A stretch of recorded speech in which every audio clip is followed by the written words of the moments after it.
बढ़ल महंगाई बाटे, बढ़ल बेरोजगारी हो।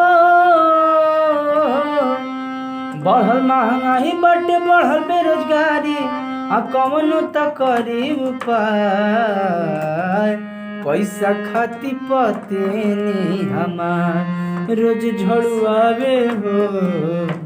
मोदी चाचा करी कुछ उपाय, मारतिया हो हमनी के दी रोजगार। आ डीजल पेट्रोल के दामवा बराबर कई दिहनी। एलपीजी के लालच देके महिला लोग के पुल्हनी। आ डीजल पेट्रोल के दामवा बराबर कई दिहनी। एलपीजी के लालच देके महिला लोग के पुल्हनी।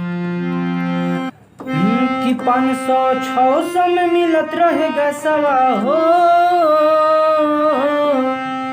500-600 में मिलत रहेगा सवा, आ 1000 के पार पहुँचनी।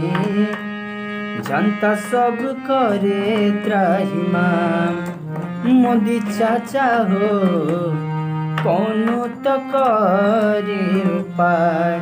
मारतिया हो हमनी के सुनी पुकार। मोदी चाचा हो हमनी के दी रोजगार।